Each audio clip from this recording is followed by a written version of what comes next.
Welkom te zingen. We freuen ons dat u de Bibel is. We freuen ons voor iedereen van jullie hier. We hebben Patricia, Nelson, Michael, Elando, Talita, Noelia, Norbert, Nico. Naar de technischen is Pedro, Natalia en Dani hebben we door.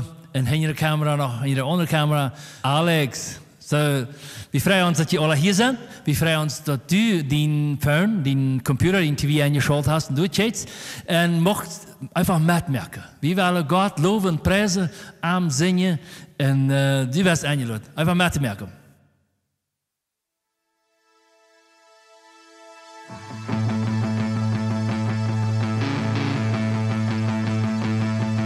Ich singe Halleluja.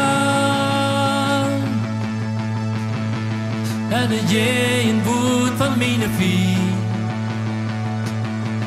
Ik zing een halleluja. Luid als de engelen. Ik zing een halleluja. Want je weet dat is Gottes woord. Ik zing een halleluja. Himmel kämpt en vet för mig. Ik får nu zien en de med van den storm. Luda, humura, waar stuur mijn prijzen heen. Rutte de mors, op mijn java.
Singen, dass ihr Lüder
Heute singen Halleluja.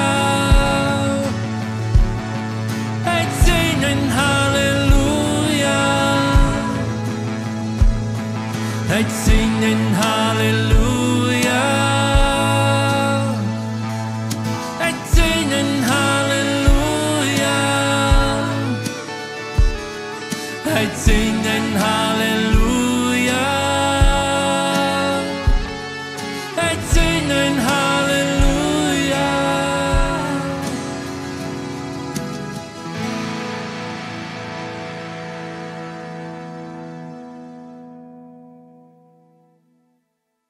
So, Halleluja, Gott ehre, Gott loben. Hij freut sich, wenn du mit uns mitgesungen hast und einfach gegeben hast, einfach Halleluja gesungen hast.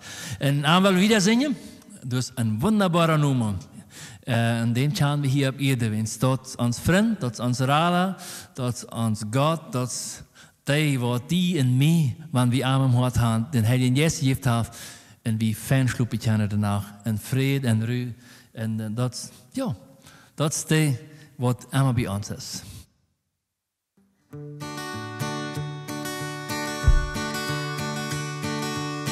Ein wunderbarer Nummer hier auf Erden. Fällt mir frei, mein Hort und auch mein Sinn. Und du, wenn's kommt, nicht falsch verstanden worden. Und doch bei dem, ich mei als glücklich sein. Det är så wunderbar Nummer Jesus. Klingt så utav oss, det skönste melodi. Namens Herren vollständige Erlösung. Hij schenkt i freden, Ruhen, harmoni.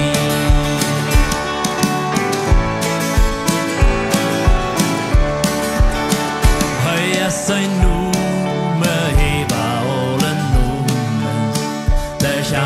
Alles Wort die Hand von Gott. En haft Gott, das Wort sie in Armen. En sich im Leben in dem Dörr. Der ist so wunderbar, Nummer Jesus. Klingt so aus, die schönste Melodie.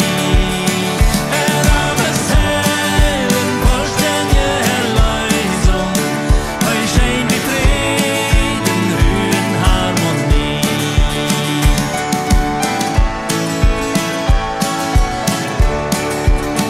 Hij bringt mir Trost en schwaie prøvde stunden.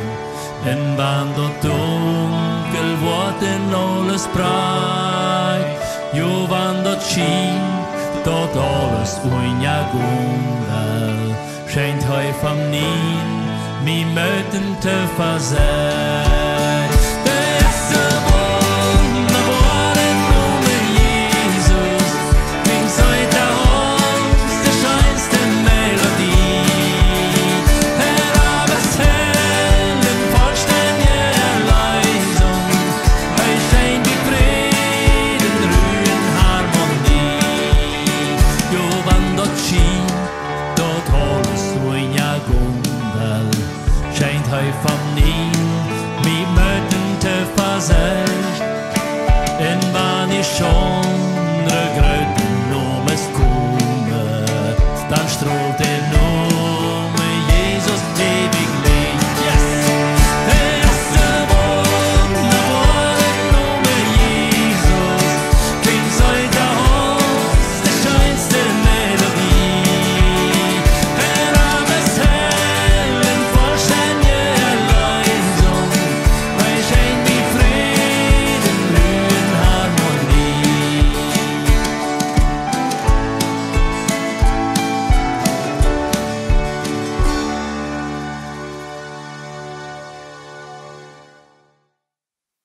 Ich habe von der war eine Kindergeschichte. In dem Titel heute von der Stahl, da war die Geschichte, ein Mann spielt Verstärker mit Gott. Und Fuß denkt wie bestimmt an Jonah. Jonah, wir sind ein Mann, der ihren Verstärker spielen will für Gott. Sie Nummer bedient du. Weil wir kijken von wo Jonah kommt, der kommt in der Gegend von Nazareth. In Nazareth verbinden wir säuerlich mit dem Ort, wo uns Herrn Heiland Jesus näher wohnt. Das Jona, der wir ein Prediger, der kriegt eines Tages abgo, Jona, go nach Ninive. Ninive, wir damals das Zentrum von der Welt, wir damals der wichtigste Stadt, und dort wir eine riesig große Stadt. Ninive lag in einem großen Fluss, also dort kamen von verschiedensten Gegenden Menschen, du wir also viel los in dieser Stadt. Dort wir eine so gottlose Stadt. Jona dachte sich, nee, du wo ich nicht hingehen. Heu pack sie einen Koffer und gehen los in eine ganz andere Richtung. Heu wird it glauben für Gott. Dieser Streit war man der einzige Utrecht von der Stadt eine säuerlichen 1300 Kilometer gewesen.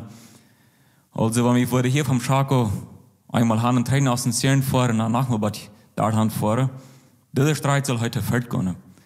Da wenn dachte ich, ich will lieber mit dem Schab, da wo ich mal erleben, da wo ich das mehr heute kenne. Heute ging ich und fand ich wirklich ein Schab dort in eine ganz andere Richtung vor. Und du betont heute das Eintrittsgeld und Reis löst. Als du den Schritt hier weiß, wäre dann eines Tages kommt du ein geröter Wind. Die Menschen, die am Schab, die überlegen, was soll das Ganze? Der Wind, der wird immer stärker und stärker. Und die fangen an, ihre Sachen aufzuschmieden. So, ich glaube, du denkst, wurde sie erst abraten. Aber alles Halbtrainers. So, ich rufe Jetta an. Die soll ihnen helfen. Aber du bist hier Trainers. Schließlich, der Kapitän selbst und sieht dem Jona, und fängt ihm ganz unten am Schab, du schlaft er. Wenn du auf Schluppe kommt, das ist meine Frau. Aber der schläft du. Dann sagt er, Jona, steh ab, bete dingen Haaren.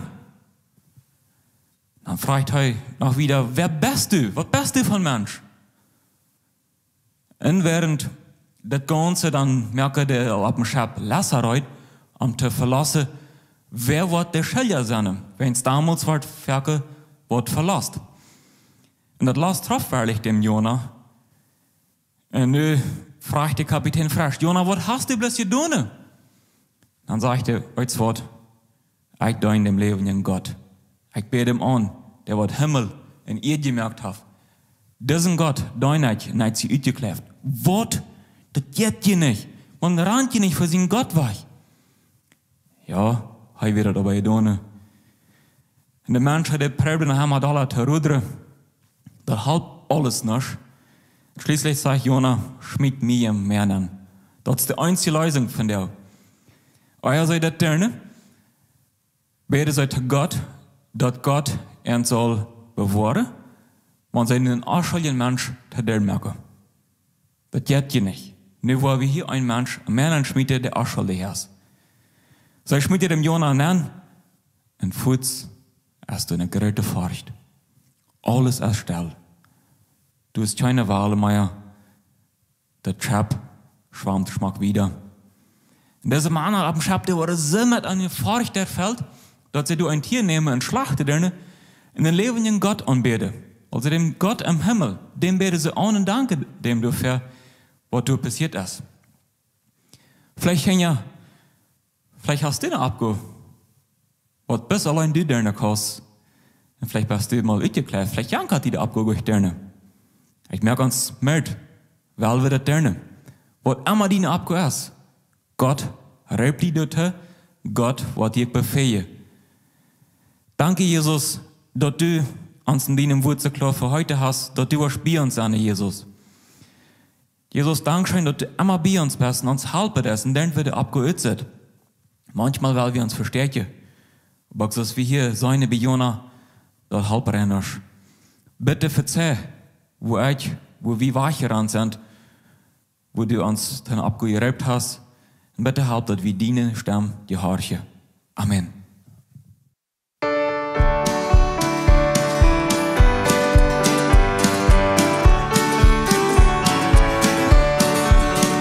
Gett mig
Hosianna, sing Hosianna, sing Hosianna till dem Herrn der Welt.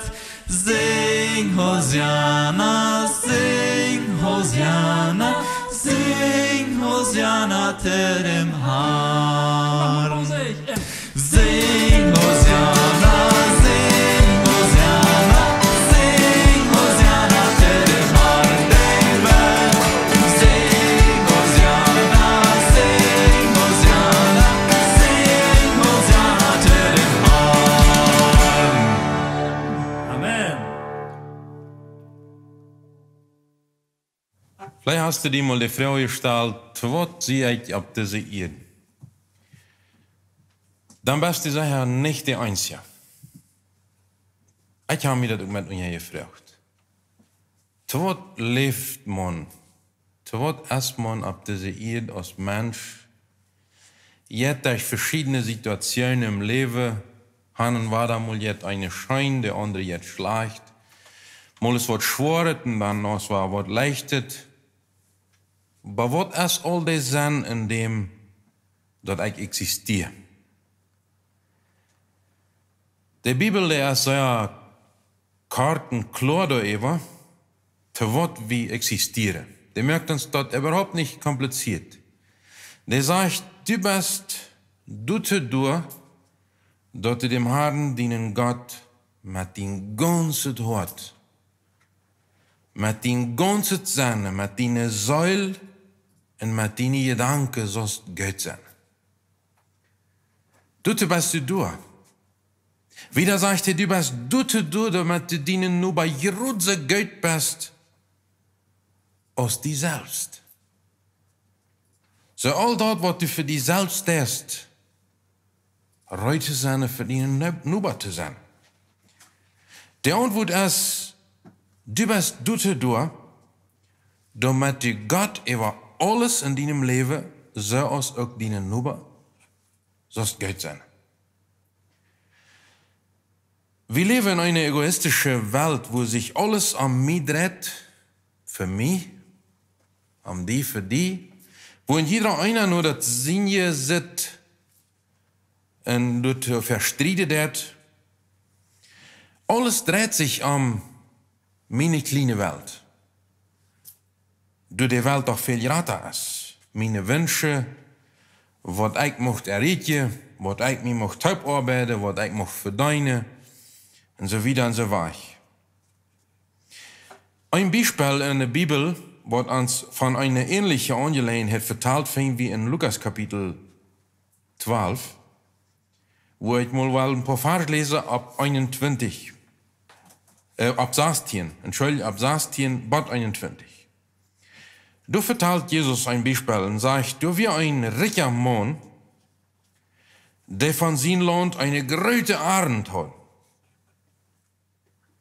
Er dacht bei sich selbst, was er tun soll.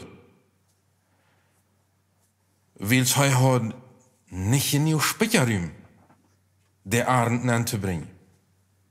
Dann sagt er, das ist, was ich tun will.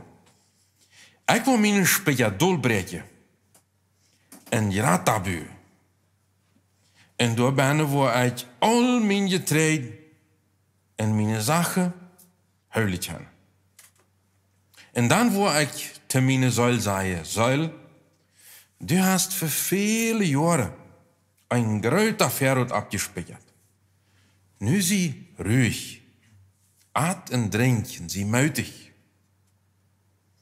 Gott aber sagte an, du nur.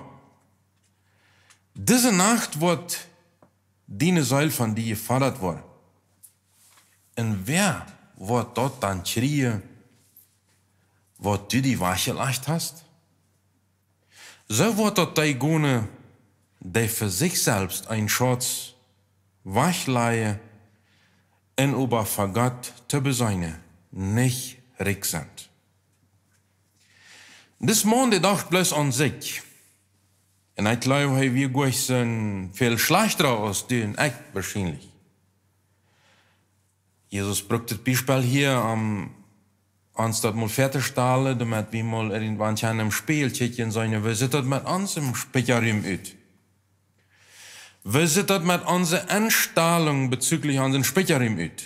Was ist in mein Hort, wenn ich Geld gekriegt habe? Was geht in mir für sich, wenn ich viel Sehen gekriegt habe, wenn das eine gute Abend gegeben habe? Sind das nicht auch die ersten Gedanken, die Sprecher, die was dazwischen wollen, ein bisschen naht sein? Ich kann jedoch nicht raten, wenn wir haben nicht viel gekriegt. Er beschäftigt sich bloß mit dem, weil er alles, was er gekriegt hat, für sich behalten kann.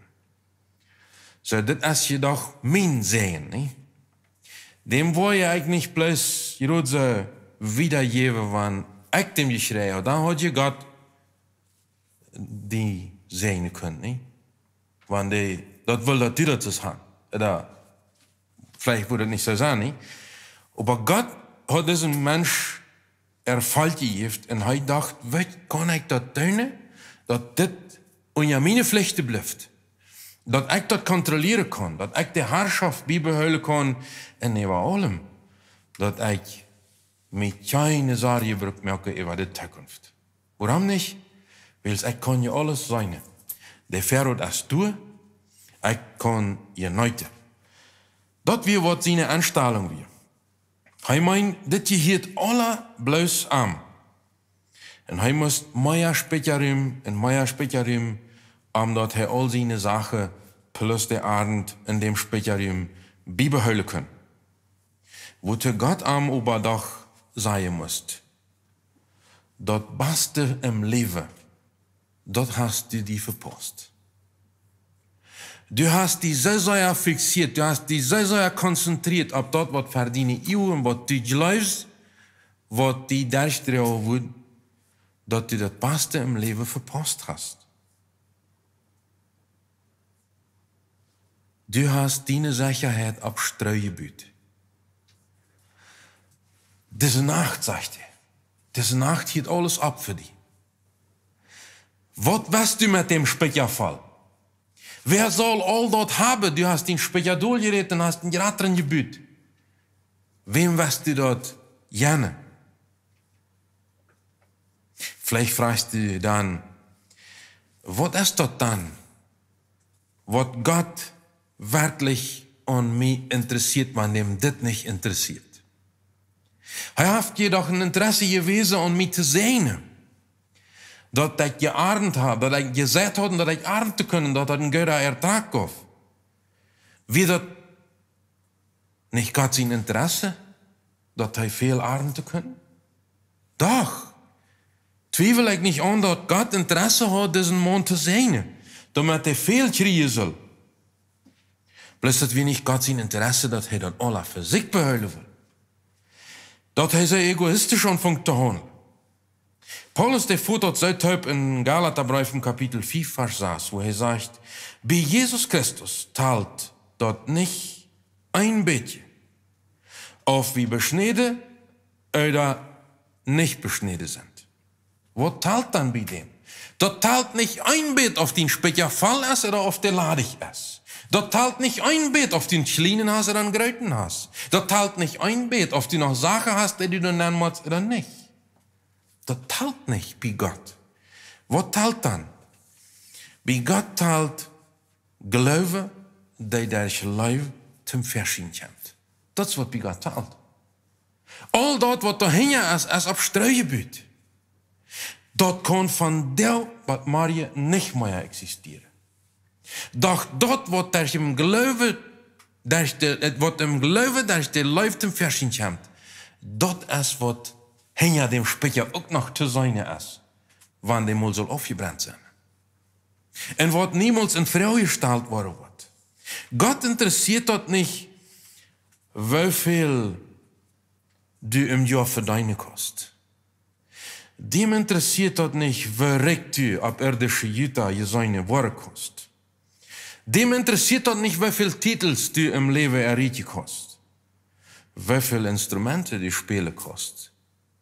Wie Geld du singen kost, oder wie fähig du bist im Reden, das interessiert ihm nicht. Gott interessiert, was dein Brot. Gott interessiert dat de Glaube, der in min hat, als aktiv in een leven wordt. En dat een leven uitgeleefd wordt. Dat is wat Gott interessiert. Dat is wat am wichtig is. Wenn du dat nicht verstehen kannst, dann ist dort, was Jesus zu Jan Mann sagt, du hast das Wichtigste im Leben verloren. Dat wat het meeste Sinn maakt im Leben, dat hast du besiegt gelassen. Du hast alles andere im Speicher gedaan, doch dat wat het Wichtigste wie hast du bitte vom Regen, vom Stoff, für die Mathe, vom Duif, für alles gelassen. Dat hast du die verpasst. So als ans Text dat sagt in Lukas Kapitel 12. So in dat Ferienprogramm, vielleicht kannst du dich erinnern, rede ich über de Leib, die in der letzten Zeit hart op een proef gesteld wordt. En die bij velen afgescheilen wordt. Teingenomen wordt. En dat is waarom ik in diesem, zoals ook in de komende programmen, mal meer hintereinander, wanneer God het zo wil en we leven, mij met dem beschäftigen, wel, wat is deze Leib, die in de laatste tijd zo afgeproefd worden wordt. Wat is met die für die en für mich in unserem persönlichen Leben? Wenn die Bibel dort sagt, dass die kalt worden wird, wenn die Bibel dort sagt, dass die weichgehen wird, bei vielen, wir gehen wieder dann mit an. Ludwig uns dort dann alle Evarane und sagen, na, das sei wie zu, wir worden ab hier zu leben. Er zijn wie mensen die we ons entschließen te leven. En we worden ganz bewusst in deze tijd, wo dat schwander en schwander gaan kan, aan de leven arbeiden. Dat in mijn leven geloven dat ik leven zichtbaar wordt. Dat mensen die aan mij ram zijn, dat met haar leven kennen. Dat ik een mens die met leven doordrongen is, dem dat uit de poren sprudelt, aanstekend voor anderen is. Die life, die heeft God voor ons. En dat is wat God interesseert aan die en aan mij. Dem rest, die goven, die mogelijkheden, die fähigheden, wat alles in ons nog zusätzlich is, dat is nog een Zuschuss. Dat ja wie united, dat ja wie Gott mit deinen, dat ja wie uns an freie. Aber was Gott ernsthaft wichtig ist dass wir dit im Hort bewahren. Leiftulich zu sein. En eerst steht Gott je in Eva. En an tweiter steht unserem Nuber je in Eva. Zu dieser Anleitung will ich dem Kapitel 13 in dem 1. Korintherbrief, dem du vielleicht kannst, brücken. Und wenn du dem nicht kannst, dann lade ich dich mal an, diese nächste Dauer, und lade dich mal Zeit und lese das Kapitel mal durch. Kapitel 13 in 1. Korinther. Und forsch mal daran, was habt ihr dort zu sagen? Wacht nicht bloß auf dort, was ich gesagt habe. Sei mal auf den Geist Gottes, die du an was offenbaren will, all euer, ich da hab von reden. Vielleicht habt ihr die ein Geheimnis mehr offenbart, als der mir hat. In diesem Aufschnitt, die erste Vers, was ich von dir einmal erwähnen will, verteilt Gott uns 5-mal dieselbe Sache, aber auf verschiedene Orten wies. Ich glaube, es ist dringend wichtig, dass wir das begreifen sollen und verstehen sollen. Und die erste paar Vers, die will ich anbieten. Da sagt Paulus, wenn ich nicht lebe, zu leben, wenn mein Leben nicht durchdrungen ist, Gott zu sein, dann habe meine Wieder keinen Sinn. So, wie kann eine Stunde plappern, wie kann eine gute reden, wie kann eine schlechte reden, wenn nicht läuft dabei ist, dann halt das nicht, dann sind wir doch besser still.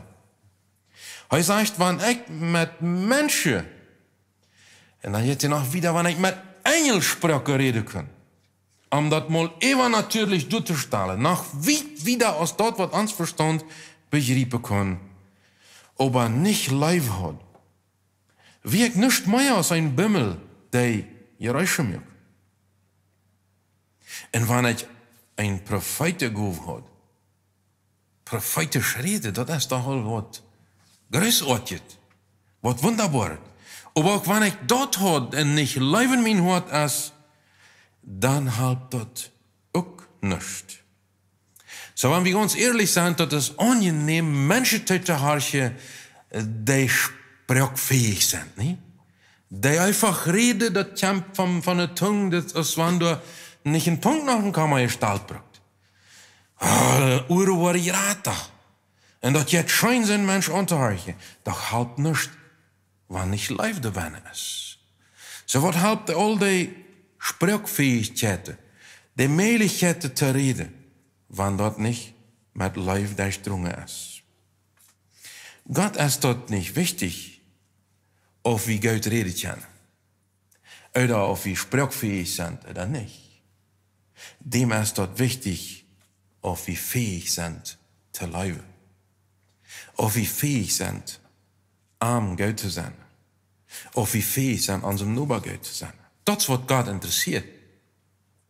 Wieder sagt Paulus da, die selbst Andienung, wenn ich nicht lebe, um zu leben, dann haft all mein Weite keinen Sinn. Er sagt da so, und wenn ich alle Geheimnisse und alle Erkenntnis hat, aber nicht leibtulich wird, dann wird dort mit mir noch nichts. So all dort, was ich erkennen kann, was ich mir aneignen kann und lernen kann, das hat keinen Sinn. Du kannst ein Genie sein. Du kannst ein Mensch sein mit einer übernatürlichen Kreativität. Mit Möglichkeiten. Du kannst die höchsten Doktortitels erlebt haben, die es auf der Welt gibt. Die Brücke kostet zum anderen helfen. Du kannst medizinisch, wissenschaftlich das Wichtigste entwickelt sein, womit du Menschen auf verschiedene Orten wie sie helfen kannst. Du kannst Möglichkeiten haben, die Welt zu verändern, durch Pläne, durch Kreativität, durch Projekte.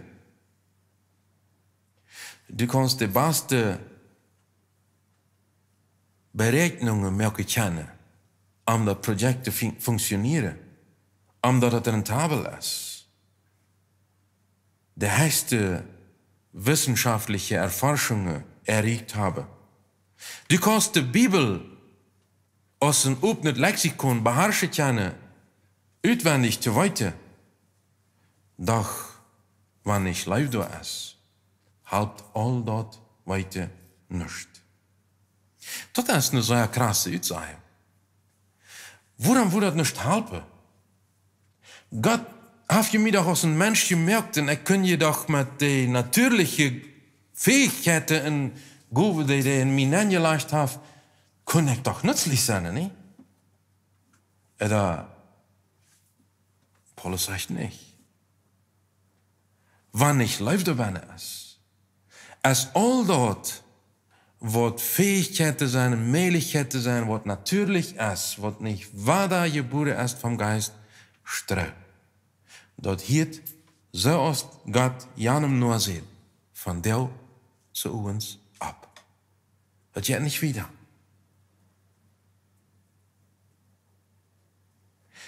Trotz all das Weite, was Tag für Tag teilnimmt.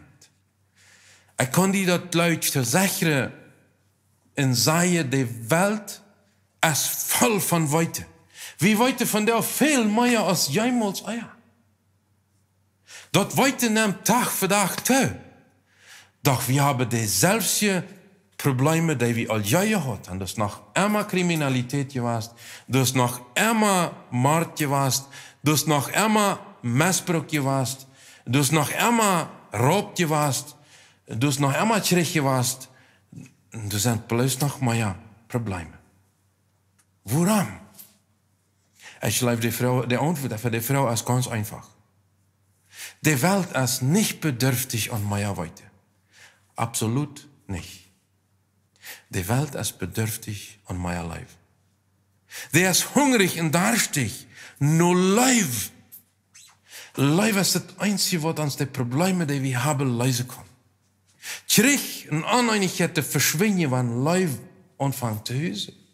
Kriminalität hat plötzlich nicht mehr Raum, wenn Leib da ist. Warum würde die wem anbringen wollen, wenn der dem Geld will? Das, was Jesus uns lehren will. Die Welt braucht nicht mehr Weite. Die Welt braucht nicht mehr Erforschungen. Die Welt braucht nicht mehr Wissenschaft. Die Welt braucht Leib. Du und ich. Wir brauchen Leib. Omdat wir existieren, funktioniert ja. Wir brauchen Leib. Wir brauchen nicht Erklärungen. Wir brauchen, dass man uns annimmt. Ich brauche, dass ich mich Geld feilen kann. Du brauchst, dass du die Geld feilen kannst in der Atmosphäre, wo du dich befindest. Und dass du Weite kannst, und feilen kannst, und empfangen kannst, das ist okay, wer ich sehe, zu sein. Ich kann mich einfach entfalten, wer ich sehe. Das ist, was die Welt braucht, und das ist, was wir brauchen. Darum sagt Paulus, ich kann all das Weite haben. Bloß wenn der Leib fehlt, dann ist das Weite wahrscheinlich zu mehr verstehen, als das helfen kann. Wieder sagt er, wenn ich nicht lebe am zu leben, dann hat mein Glaube keinen Sinn. Alle. Er sagt, ich kann glauben haben, dass ich ein Buch sein kann, mal dort haben. Und der Buch versagt sich. Wenn ich nicht Leib habe, dann hat das Wort, das ich durch den Glauben dienen kann, nicht sein. Der Glaube, der kann viel bewirken. Und der Glaube ist unentbehrlich für ein Kind Gottes. Doch ein Glaube ohne Leib ist nutzlos. Viele Menschen verstehen das so, dass man als Christ bloß genug Glauben hat, dann wird der Rest von allen Situationen sich als klären. Du musst glauben. Wenn du das Buch weiter, dann musst du glauben. Wenn du das hast, dann musst du glauben. Und wenn jemand ist, dann, wenn du das schlägst, dann glaubst du nicht, ne? Also man merkt einen Druck mit, du musst glauben, Rest von der Situation ist geklärt. Wahrscheinlich nicht die ganze Wahrheit bin. Wie finden wir dort im Hebräer Kapitel 11, im Vers 6, wo der Schriftsteller dort sehr klar sagt, dass wer noch Gott kommen will, der muss glauben, dass Gott existiert. Wenn der dort nicht läuft, dann kann der nicht nach Gott kommen. Und um Gott zu gefallen, muss der glauben können. Also ohne Glaube kann ich Gott nicht gefallen. Das ist die Wahrheit. Doch der Glaube geht nicht ohne Leib. Der Glaube ist nicht trennbar von der Leib. Wenn wir Glaube haben, und Boi versagen können dadurch, und nicht Leib haben, dann ist das umsonst. Vielleicht sagst du, mach mal ein bisschen. Ich glaube an Jesus. Dann würde ich sagen, was ist damit?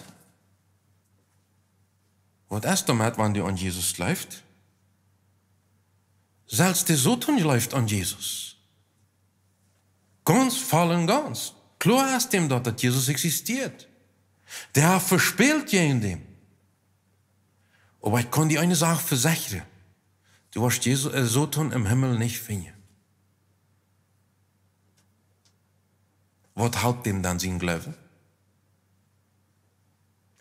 Was hält dem Satan, dass er das läuft, dass Jesus Gott sein Sehen ist? Wenn dem dort nicht im Himmel anbringt, der braucht mehr. Der braucht Leib. Das ist nicht bloß ein Ding von Glaube. Das ist auch ein Ding von Leib. Wir sehen das im 1. Johannesbrief im Kapitel 4, im Vers 20, wo Johannes sagt, wenn wer sagt, er hat Leib für Gott, und es sein Bruder über feindliche Sonne, die klemmt, die das lehe, die das nicht die Wahrheit sei. Wer seinen Brüder nicht Geld ist, den er mit den fleischlichen Ehe sein kann, der kann Gott nicht Geld sein, dem er nicht sein kann. Das ist nur einmal gesagt. So, unsere Beziehung zwischen Menschen, wie wir mit Menschen umgehen, hat einen fundamental großen Einfluss auf unsere Beziehung zu Gott. Wie gehen wir mit Gott an? Dem wir nicht sein können, schlimmer wahrscheinlich als mit dem wir sein können. So, das existiert nicht. Gott lebe in dem Nuba nicht lieben kann. Für Gott existiert das nicht. Gott ist die Beziehung wichtiger als irgendwas anderes. Wer seinen Nuba nicht läuft, der kann Gott nicht leben. Als viertes sagt Paulus da im 1. Korintherbrief, Kapitel 13, wenn ich nicht lebe am zu leben, dann habe auch all meine Gaben keinen Sinn.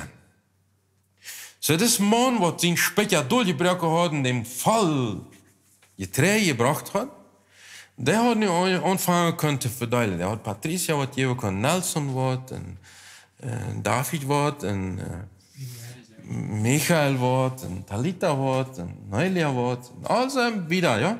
Pedro will auch noch was. So, der hat können verteilen, ja. Bloß wenn der nicht Leute hat, dann hat ihm dort nichts wiedergebracht. Der Sender hing ja erst nicht in der große Gove, was wir geben können, sondern was die Anstellung hat, mit der ich gebe. Er sagt, wenn ich alles, was ich habe, der arme Jäuf, und danach jetzt extrem voll wieder mich verbrennen wird, für meinen Nächsten, aber dem nicht wertlich läuft, wenn dem nicht Geld wird, dann hat das keinen Sinn.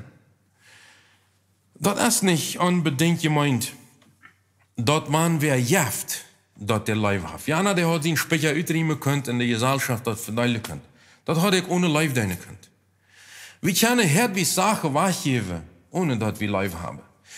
Nicht wachgeben, als gleich Leib haben. Nicht. Wenn das umgedreht wird, wahrscheinlich ja. Leib wird Fallen von Wachgeben bringen. Also die Aktion, die sichtbar wird, der Glaube, der durch den Leib tätig wird, der hat die Falle, aber nicht umgedreht. So, wenn ich nu viel Geld und viel Sachen wachgebe, enormen helfe, das ist noch nicht gemeint, dass in mir Leib für den Mensch zum Ewigen ist.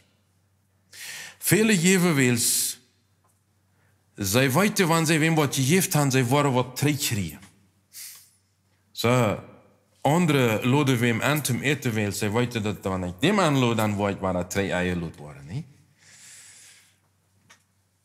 Das ist ein egoistischer Leib.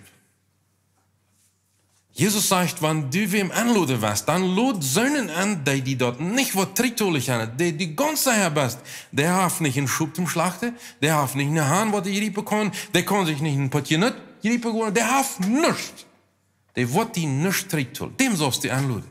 So dass jetzt jewe ohne Tritt te erwarten. Dat wo hij op zielen deed. Wanneer ik geven de, dan brok ik deze lijf doorheen. Dat zal mijn motivatie zijn. Wanneer ik geef om Tritt te krijgen, wanneer dat mijn motivatie is, dan is dat op dat struienbuurt wat Jana deze nacht hier dat met die op. Wer wordt dan al dat schreeuwen wat je opgezameld hast? Egoistische Leib. Andere geven willst die sich schuldig fühlen. Vielleicht ist an Verkommels gesagt worden, du sollst sie auch geben. Nicht? Und wenn ich nicht gebe, dann kann das mit einmal sein, dass das mit mir was so hastig aussehen, als dass mit diesem Mann wir der sind später gerade damit. So dass ihr Schuldgefühle und unter dem Druck fangen, der unter geben. Das ist auch nicht die Motivation, wo Gott nicht ist. Andere Die jewe willst die Menschen, wo han die jewe kontrollieren wollen. Die Bedingung. Ich wollte ihm mal das ein Jahr geben, aber du wirst dann anfangen sollte deine als ich sagte. Ich will dein Leben bestimmen können, du willst jeweils die Fehl. Manchmal ist das sogar so bei Älteren, wenn die Kinder von Haus kommen, ja, sich befrieden, dann fangen die an, kommen je nicht aber so voll Hand zu führen. Aber dann soll die nur so wirtschaften, oder unterstellen. Das ist nicht ein Leib, wovon der Korintherbrief uns redet. Leib ist bedingungslos. Wer sehen, soll jaft. Und du nicht Leib hier ist, jaft bedingungsvoll. Andere zu kontrollieren, das wäre in jeder Welle, als eine Motivation, die dringend mit überdacht wurde. Andere jewe wens de Hieren mochte je zijn worden. Kijk mal, da wo du dort sitzt, dat heb ik gekauft. Ja, en heb ik dem gegeven, dat is waarom de nu kan verder wegkomen. Dit is mijn bijdrage. De motivatie moet überarbeitet worden. Dat zijn Einstellungen, die nicht von dem geprägt sind, wovon Paulus redet. Wenn ich, dat ik alle doe, aber wenn du nicht Leben hier ist, dann helpt mir dort nicht. Er sagt ein anderer Wort, wenn ich nicht lebe um zu leben, dann habe alles, was ich im Leben tun kann, keinen Sinn. Keinen Sinn. Ich denke an ein Zeugnis von einem Mann, der wir noch nicht unbedingt alt, aber der ging sein Leben ein entgegen bewusst in dem, dass er eine schwere Krankheit hat. Und du hast einmal gesagt, mein Leben sperrt sich so, als wenn ich ab Piedenberge sie Brennhold hole fahre und ich komme ladig dreh. So, das Leben wie sichtbar, dass es um einen ging. Die können da nicht viel mehr tun. Von der würde ich die Frau, wie weißt du, wenn du mit ihm Baugetrieg hast? Kommen. Soll der Bauge ladig klopperen? Und dann musst du dem Fallgelot haben. Fallgelot haben mit das, wovon die Bibel redet. Live, durchdrungen. Ich kann großen Erfolg in meiner Wirtschaft haben. Ich kann mir viel angewohnt haben. Ich kann große Firmen abgebaut haben. Ich kann ein begabter Redner sein. Ich kann die Welt beeindrucken mit dem, was ich imstande bin zu tun. Und noch viel mehr. Die Bibel sagt, dort helpt mir alle nicht. Wenn dort meine Motivation ist, dann wird mein Wille ladig träglopen. Und das ist nicht Gott sein Wunsch für uns. Der will dort wie fällt aus diesem Leben gehen. Fällt mit seinem Leben. Und dort wie dort, was er uns beauftragt hat zu leben, nämlich über alles zu leben. Und unseren Nuber uns selbst. Dort wie dort gelebt haben. Dort wird uns Leben fallen. Nicht die Abend, was wir in Spiegel nicht rehren. Dort wird uns Leben nicht fallen. Nicht all dem Sehen. Nicht ein großes Haus. Nicht in dieses Auto. Nicht, was immer wie ab diese Erde anschauen können, wird uns wird fallen. Was uns fallen wird, als einzig und allein der Leib, der von Gott kommt und der uns befähigt, der nur am zu geben und nur unserem Nuber zu geben. Eines Tages wurde du und ich für Gott angesicht zu angesicht stehen. Er wird uns Leben aufwieten. Nichts von dem, was du und ich getan haben, wird im Geheimen bleiben. Ist uns dort bewusst? Hij wordt sicher nicht nur ans Bankkonto Frau. Hij wordt ook nicht Frau, wieviel Kopf hij hat. Hij wordt nicht Frau, wieviel Firmen hast abgebüht. Hij wordt ook nicht Frau, wie sagt er mit ihnen Erfolg uit in der Welt, in der Menschheit. Hij wordt Taipachtje. Hij wordt Frau, wie fähig bist du warst, te leven. Wie zit het met die ram zijn? Hat sich geleeft, gefällt von die? Hat sich angenommen, gefällt von die? Hast du die Abgabe, Geld zu sein, wiedergegeben? Ein Mann sagte, einen Freund, er kann das nicht verstehen, sagt er. Ich habe ihnen früher alles gekauft, was er sich wünschte. Und die wollte mich verloren. Worauf das Freund dann anfällt und sagt, hast du ihr Leben gegeben? Du kannst die nicht kaufen, was Sinn für die Ewigkeit hat. Du kannst die nicht deinen Partner kaufen. Du kannst die nicht deine Kinder kaufen. Du kannst die nicht deine Freunde kaufen. Das ist alles unter dem Speicher, was ab Streu abgebaut ist.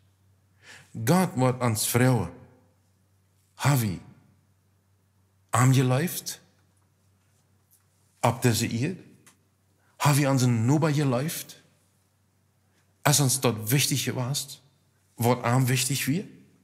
All das andere, das sind Nebensachen, aber der Leib, der ist Nummer 1 für ihn. Und der Leib ist der wir in der Offenbarung finden, wo Gott ganz, ganz traurig ist. War der dort aufschwackelt. Und wo sagt, musst du doch kalt sein, oder musst du heiß sein. Mocht brennende Leib, oder mocht nichts von Leib in die sein. Aber der nicht das Wahn. Weil das Wahn deine wird die nicht darstellen. Lotte sagt ganz klar stehen. Gott ist das wichtig, dass wir am über alles leben. Und am ist das wichtig, dass wir unsere Mitmenschen, die wir sein nicht kennen, vom ganzen Herzen Gott sind. Vor dem Himmel. Wenn wir über diesem Thema reden, mit wie teilgeben, dass Erklärungen nicht utreden. Da wir hier über ein Thema reden, was nicht eine Frau von Weite ist. Das ist eine Frau vom Hort. Das geht nicht auf dem Verstand zu basieren. Das geht nur auf Herzensebene. Haben wir erkennen, dass wir die in diesem Thema von ganzem Herzen brücken. Wir brücken, dass wir leren kennen, zoals du lebst zu leben. Dat ons all dat wat hier voor onze eeuwen geklappert heeft op deze eeuw en wird verlässt. En dat die lijf brennend in onze harten wordt. Dat is zoveel Stahl, dat is zoveel Egoismus. Dat is zoveel wat om ons zelfs dreht, wat afhuilen wil die van ganzen harten te leven.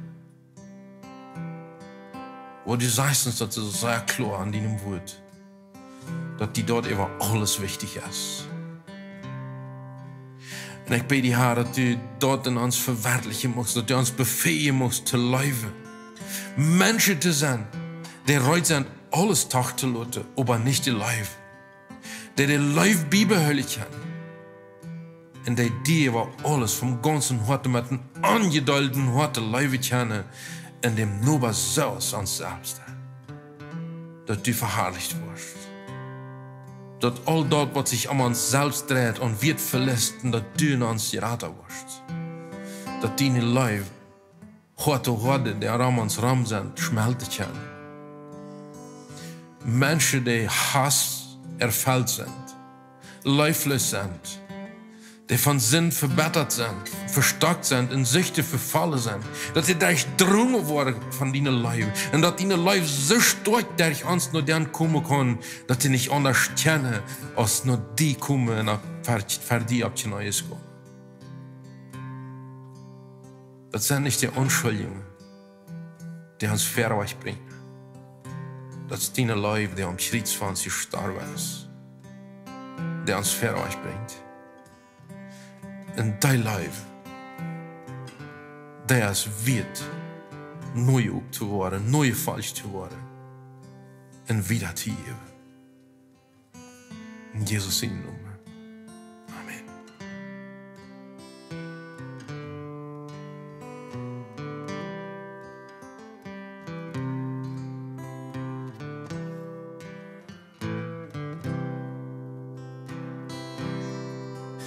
Ik kon hören deine Stimme, du rufst mich an und die Vereinigung in dir bleibt, wo du vergiltst für mich. Herr, ich komm noch die, Herr, ich komm noch die, wasch mich mit in dir Blut, merk mich vom Sinn ganz frei. Ich sie spart in ganz rein, doch du hast Kraft für mich, du nimmst mir alle Sünden weg, dann seh ich Tränen nie. Herr, ich komm noch dir, Herr, ich komm noch dir, wasch mich mit in dir Blut, merk mich von Sinn ganz frei.